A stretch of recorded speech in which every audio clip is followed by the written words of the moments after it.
এই তৃণমূলের টোটাল মানুষকে আপনি বলেছিলেন, নেতা নেত্রীদের বলেছিলেন চোর চোর চোর চোর, বলতে বলতে আপনি হাঁপিয়ে গিয়েছিলেন। লজ্জা করে না? নেমো খারাম, মীর জাফর ফুরফুরার কলঙ্ক বলে মনে করি আমি, পীর পরিবারের কলঙ্ক বলে মনে করি আমি। লজ্জা হওয়া দরকার, পয়সায় সবকিছু নয়। আর সেই চোরের দলে কাসেম সিদ্দিকী নাম লিখেছে, বড় গর্বের সহিত বলছে। কদিন আগে বলল আমি ভাইয়ের সঙ্গেই থাকবো, ভাইয়ের সাপোর্টে থাকবো, তা কাজ সাপোর্টে থাকবো। তারপরের দিনই চলে গেল তৃণমূলে। যেমন আমরা এর আগে দেখেছি মানুষ ভূঁইয়াকে এটিভি আনন্দে এরকম টেবিল চাপড়ে বলেছিল কংগ্রেসে আমার জন্ম, আমার মরণ হবে, যখন কংগ্রেসের পতাকা আমার গায়ে দিয়ে মরণ হবে, তার ঠিক দুদিন পরে এই মানুষ ভূঁইয়া এই তৃণমূলে জয়েন করেছিল। আজ মানুষ ভূঁইয়া কোথায়? আজ শুভেন্দু অধিকারী তার যা চরিত্র, আজ কাসেম সিদ্দিকীর একই চরিত্র দেখতে পাচ্ছেন। কোনো ভেদ নেই, কোনো ভুল নেই। লজ্জা করে না? পয়সাটাই সব হয়ে গেল। হ্যাঁ, আজকে ফুরফুরা শরীফের যে পীরজাদা বলে যে আপনি নিজেকে দাবি করেন, আপনি পীরজাদাদের কলঙ্ক মনে করি, মুসলিম সমাজের কলঙ্ক মনে করি। লজ্জা করে না? যারা আমাদের ক্ষতি করছে, যারা মুসলিম সমাজের ক্ষতি করছে, যারা হিন্দু সমাজের ক্ষতি করছে, যারা যুব সমাজের ক্ষতি করছে, যারা নারী সমাজের ক্ষতি করছে, যেখানে নারীদের ইজ্জত নেই, সম্মান নেই, প্রত্যেকটা মুহূর্তে ধর্ষণ হচ্ছে, আজকে আপনি সেই দলে গিয়ে বলছেন আমি 28 বছর ধরে আমি জলসা করি, আমি বুঝেছি যে কোনো একটা রাজনৈতিক দলে না গেলে মানুষের জন্য কাজ করা যাবে না। আজকে যে রাজনৈতিক দল, যে শাসক দল যুব সমাজের প্রতি বৈষম্য করছে, নারী সমাজের প্রতি বৈষম্য করছে, বেকারদের উপরে বৈষম্য করছে, আজকে চাকরি হারাদের অবস্থাটা দেখুন তো। আজকে যোগ্য প্রার্থীরা তারা আজকে রাস্তায় হাহাকার করছে। আপনি সেই দলে নাম লিখে বাংলার মানুষের কাজ করবেন না, আপনি আপনার তোহা সিদ্দিকীর মতন অট্টালিকা করবেন? এটা স্বীকার করেন। লোভ ঢুকে গেছে আপনার মধ্যে। ছি, নোংরা নোংরা নোংরা বলে আমি মনে করি। কাসেম সিদ্দিকী একজন মুসলিম সমাজের কলঙ্ক বলে মনে করি। এই তো খোবাইবে আমি, তিনি তো কংগ্রেসে যোগদান করেছে, তার বিরুদ্ধে আমরা কোনো কথা বলেছি? হ্যাঁ, আমি তো এখনো বলছি বারবার, আজকে যেভাবে ভারতবর্ষের রাজনৈতিক প্রেক্ষাপট চলছে, বাংলায় যে রাজনৈতিক প্রেক্ষাপট চলছে, এই প্রেক্ষাপটে ভালো ভালো মানুষরা যদি রাজনীতির ময়দানে যদি প্রবেশ না করে, আগামী দিন বাংলা তথা ভারতবর্ষ টুকরো টুকরো হয়ে যাবে। অবশ্যই আসার দরকার আছে ভালো ভালো মানুষের রাজনীতিতে। তো কাদের সঙ্গে? চোরেদের সঙ্গে গিয়ে তুমি রাজনীতি করবে? লুম্পেনদের সঙ্গে গিয়ে তুমি রাজনীতি করবে? লুটেরাদের সঙ্গে গিয়ে তুমি রাজনীতি করবে? কয়লা চোর, বালি চোর, মাফিয়া চোরদের সঙ্গে? এই তোমার মানসিকতা? তুমি নিজেকে আবার পীরজাদা বলে দাবি করো? ছি, নোংরা নোংরা নোংরা।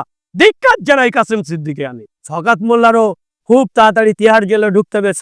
শওকত মোল্লার এখন টিবিস টিবিস করছে, কাসেম সিদ্দিকী ঢুকে গেছে, টিবিস টিবিস করছে। শওকত মোল্লা বলছে কাসেম সিদ্দিকীর বোধহয় আর বেচা কেনা হচ্ছে না, তাই রাজনীতিতে এসেছে। কখন কি বলে তাহলে ঠিক নেই। তাহলে আপনারা বলুন তো, আপনাদের মাধ্যমে আমি বাংলার জনগণের কাছে বলতে চাই, একটা মানুষ যখন আবল তাবল বলে, তার কোনো ধার ধারণা থাকে না, ঠিক থাকে না, তাহলে তাকে কি বলা হয়? পাগল বলা হয়। তাহলে সেই পাগল যদি কাসেম সিদ্দিকী হয়, এই পাগলকে পাগলি তো স্থান দিল, তাহলে আলটিমেটলি শওকত মোল্লা দিদিমণিকে পাগলি বললো না? প্রশ্ন আপনাদের মাধ্যমে জনগণের কাছে রেখে গেলাম। শওকত মোল্লা তুমি রেডি হও। আমি বলেছিলাম এর আগে, শওকত মোল্লা তুমি রেডি হও, তোমাকেও বাদ দেওয়ার জন্য রেডি হয়েছে। কারণ তুমি বোম বাঁধো, আমি বলছি না, স্বয়ং মুখ্যমন্ত্রী প্রশাসনিক বৈঠকে বলেছে যে শওকত তুই বোম বাঁধি। সে এখন জেলের বাইরে কি করে? এই প্রশ্ন বাংলার মানুষ মুখ্যমন্ত্রী মমতা বন্দ্যোপাধ্যায়কে বলতে চায়। এর থেকে এভিডেন্স কি নেবে? একটা কাউকে অ্যারেস্ট করতে গেলে, কিছু করতে গেলে তো প্রুফ চাই। এখানে মাননীয় মুখ্যমন্ত্রী ডাইরেক্ট তার অথেন্টিক। সেখানে শওকত মোল্লা কেন এখনো জেলে নেই? শওকত মোল্লা আজকে ভাঙড়টাকে, আজকে ক্যানিংটাকে শেষ করে দিচ্ছে, আজকে মানুষের হাতে বোম বন্দুক তুলে দিচ্ছে, আজকে সেখানকার মানুষ ভোট দিতে পারে না, তাদের গণতান্ত্রিক অধিকার প্রয়োগ করতে পারে না। দেখুন কাসেম সিদ্দিকী, আমি এর আগেও কাসেম সিদ্দিকী, শামীম সিদ্দিকী, তোহা সিদ্দিকীকে নিয়ে বলেছিলাম, যেদিনকো নেতাজি ইন্ডোর স্টেডিয়ামে মাননীয় মুখ্যমন্ত্রী মমতা বন্দ্যোপাধ্যায় ইমাম মুয়াজ্জিনদের নিয়ে প্রোগ্রাম করেছিল, সেই প্রোগ্রামে মাননীয় মুখ্যমন্ত্রী মমতা বন্দ্যোপাধ্যায় বলেছিল ওয়াকফ নিয়ে কোনো কথা হবে না পশ্চিমবাংলায়। আমরা আছি। ওয়াকফ নিয়ে যদি কারো আন্দোলন করতে হয়, দিল্লি গিয়ে আন্দোলন করতে হবে। সেই দিনকে আমরা দেখেছিলাম সায়েম সিদ্দিকী, কাসেম সিদ্দিকী, তোহা সিদ্দিকী পুরো মুখে লিউকোপ্লাস্ট মেরে দিয়েছিল। আমি সেই দিনে বুঝেছিলাম যে এই কাসেম সিদ্দিকী বলে এক আর করে এক। আপনারা দেখুন, আমি আপনাদের মাধ্যমে বলতে চাই, কাসেম সিদ্দিকীকে বলতে চাই যে আপনি আপনার কমেন্টটা পড়ুন। আপনি তৃণমূলের সাধারণ সম্পাদক হয়েছেন, রাজ্যের মানুষ কিভাবে আপনাকে মেনে নিচ্ছে। আপনি পূর্বে বলেছিলেন কি? এই মুখ্যমন্ত্রীকে বলেছিলেন, এই অভিষেক বন্দ্যোপাধ্যায়কে বলেছিলেন, এই তৃণমূলের টোটাল মানুষকে আপনি বলেছিলেন, নেতা নেত্রীদের বলেছিলেন চোর চোর চোর চোর। বলতে বলতে আপনি হাঁপিয়ে গিয়েছিলেন। লজ্জা করে না? নেমো খারাম, মীর জাফর ফুরফুরার কলঙ্ক বলে মনে করি আমি, পীর পরিবারের কলঙ্ক বলে মনে করি আমি। লজ্জা হওয়া দরকার। পয়সায় সবকিছু নয়। আজ তোহা সিদ্দিকী মাননীয় মমতা বন্দ্যোপাধ্যায়ের সান্নিধ্য পেয়েছে, তিনি বিশাল অট্টালিকা করছেন। আপনার লোভ বেড়ে গেছে না? লালসা বেড়ে গেছে না? লোভটাকে কন্ট্রোল করুন, ইসলাম বলছে। আপনি আপনার লোভটাকে কন্ট্রোল করুন। আপনি সেই লোভের বশবর্তী হয়ে আতু আতু করেছে মমতা বন্দ্যোপাধ্যায়, আর আপনি পুরো তার কোলে গিয়ে ঝাঁপিয়ে পড়লেন। একটি বারের জন্য চিন্তা করলেন না? ওয়াকফ নিয়ে যে রাজনৈতিক দল, যে মুখ্যমন্ত্রী মমতা বন্দ্যোপাধ্যায়ের দল আজ মসজিদ বন্ধ করে দিচ্ছে, মসজিদের জায়গা দখল করছে, মাদ্রাসার উপর আক্রমণ করছে, মন্দিরের উপর আক্রমণ করছে, প্রত্যেকটা মানুষ দেখতে পাচ্ছে আজকে বাংলার মানুষ নাজেহাল, দিশাহীন। দ্রব্যমূল্য বৃদ্ধির থেকে সমস্ত বিষয়ে কোনো উন্নয়ন নেই। আজকে দাদা মন্দির নিয়ে রাজনীতি করছে, বাবরি মসজিদ ভেঙে সেখানে রাম মন্দির তৈরি করলো, সে চাঁদা তুলে রাম মন্দির তৈরি করেছে। আর আজকে এই মুখ্যমন্ত্রী মমতা বন্দ্যোপাধ্যায় এই পশ্চিমবাংলায় দীঘায় যে জগন্নাথ মন্দির তৈরি করলো, রাজকীয় পয়সা খরচা করে। কেন করবে? শুধু কি হিন্দু ভাইরা ভোট দেয়? হিন্দু ভাইরা কি বলেছে আমাদের জগন্নাথ মন্দির তৈরি করে দাও? সেই মন্দির নিয়েও দেখলাম ঝামেলা, সেখানেও হিন্দু ভাইদের মধ্যে ঝামেলা। এই মুখ্যমন্ত্রী মমতা বন্দ্যোপাধ্যায় হিন্দুদের দিয়ে লড়িয়ে দিচ্ছে, মুসলমান দিয়ে মুসলমানের লড়িয়ে দিচ্ছে। বাংলায় কোনো উন্নয়ন নেই, খালি মুসলিমের সঙ্গে মুসলিমের লড়িয়ে দিচ্ছে, হিন্দুর সঙ্গে হিন্দু লড়িয়ে দিচ্ছে, হিন্দু মুসলমান লড়িয়ে দিচ্ছে, দাঙ্গার সৃষ্টি তৈরি করছে। তা রাজনৈতিক নেতা নেত্রীদের কাজ কি? যারা শাসক দল তাদের কাজ কি? তাদের কাজ সেই রাজ্যের মানুষ, সেই দেশের মানুষ কিভাবে তাদের অন্ন, বস্ত্র, বাসস্থান, তাদের কর্মসংস্থান এই সমস্ত নিয়ে ভাবার বিষয় থাকবে। রাজনৈতিক যারা ক্ষমতাসীন, যারা সরকারে বসে থাকবে, সেই সমস্ত কাজ না করে দাদা আর দিদি এদের মধ্যে ভীষণ একটা গাঁটছড়া। বাংলার মানুষ তো বুঝে গেছে দাদা আর দিদি টাকার এক পিঠ আর ও পিঠ, এছাড়া কিছুই নয়। এরা যে পরিপ্রেক্ষিতে, যে প্রেক্ষাপটে আজকে বাংলা প্লাস এই ভারতবর্ষ চালাচ্ছে, দুজন আর একজনও ঠিক নেই। এরা দুটোই মিথ্যাবাদী, এটা দুটোই দ্বিচারিতা। এরা বাংলার মানুষের কথা, ভারতবর্ষের মানুষের কথা ভাবে না। এরা এদের নিজের গদি নিয়ে চিন্তা ভাবনা করে। আর কিভাবে ওয়াকফ সম্পত্তি, যে হাজার হাজার সম্পত্তি, সেই সম্পত্তিগুলোকে ক্রপ করে, অলরেডি তো তৃণমূল সরকার পশ্চিমবাংলায় ওয়াকফ সম্পত্তি যতগুলো আছে সব থেকে পশ্চিমবাংলায় বেশি, সেই ওয়াকফ সম্পত্তি তৃণমূলের নেতা মন্ত্রীরাই দখল করে বসে রয়েছে। তিনি কি বলবেন? এই যে ওয়াকফ যে কমিটি, সেই কমিটির মধ্যে দুজন করে হিন্দু বসাতে হবে, যেটা নরেন্দ্র মোদী ঘোষণা করেছে, যে বিলটা পাস হয়েছে। কিন্তু তার আগে মুখ্যমন্ত্রী মমতা বন্দ্যোপাধ্যায় তাই পশ্চিমবাংলায় সেই ওয়াকফের উপরে দুজন নন মুসলিমকে বসিয়ে রেখেছে। তিনি কথা বলতে পারে? তিনি কথা বললেই তো তিনি জেলে যাবে। আর নরেন্দ্র মোদী তো অলরেডি তার গলায় বেল্ট পরিয়ে দিয়ে রেখেছে, কোনো কথা বলতে পারবে না এই মমতা বন্দ্যোপাধ্যায়। বললেই ভাইপো আর দিদিকে জেলে ভরে দেবে।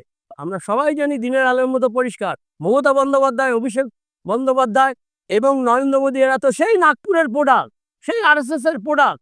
আমরা সবাই জানি এরা এর বাইরে কিছু করতে পারবে না। তাই এরা সমস্তভাবে মিলিতভাবে এরা এদের এই এজেন্ডা চালাচ্ছে। এরা বাংলার মানুষের কথা ভাবে না, এরা ভারতবর্ষের মানুষের কথা ভাবে না। এরা এদের মসনদ কিভাবে টিকে থাকবে, তাতে রাইট বাদুক আর যাই বাদুক এদের দেখার দরকার নেই। এরা হাসিবাদী নীতি নিয়ে চলছে। ওয়াকফ সম্পত্তিগুলোকে ক্রপ করে এরা আদানি আম্বানির হাতে তুলে দেবে, সেখানে বড় বড় রেস্টুরেন্ট থেকে শুরু করে বড় বড় জিনিসগুলো বানাবে। এদের এই স্বার্থ নিয়ে এরা চলছে। এদের এই স্বার্থকে চরিতার্থ করতে বাংলার মানুষ দেবে না। হিন্দু মুসলিম তারা জাগ্রত হয়েছে ওই ওয়াকফ নিয়ে। এই নাটক, এই ঘোমটা দেওয়া, এই দ্বিচারিতা মহিলা মুখ্যমন্ত্রী, একে এই বাংলার মানুষ কেউ মেনে নেবে না। এই 26-এই একে বঙ্গোপসাগরে নিক্ষেপ করবে 14 তলা থেকে। আর কাসেম সিদ্দিকী, তৃণমূলের শেষ হয়ে গেছে, সব কেউ নেই। আজকে পার্থ কোথায়, মনুব্রত কোথায়? আজকে আমাদের যে একটা পীরজাদা ছিল, আপনারা জানেন তো, সে পীরজাদার কোনো খবর পাচ্ছেন আজকে? হেভিওয়েট মমতার পাশে যারা ছিল আজকে তারা কোথায়? আজকে আরাবুল কোথায়? আজকে সাজান শেখ কোথায়? শওকত মোল্লারও খুব তাড়াতাড়ি তিহার জেলে ঢুকতে হবে। শওকত মোল্লার এখন টিবিস করছে। কাসেম সিদ্দিকী ঢুকে গেছে, টিবিস করছে। শওকত মোল্লা বলছে কাসেম সিদ্দিকীর বোধহয় আর বেচা কেনা হচ্ছে না, তাই রাজনীতিতে এসেছে।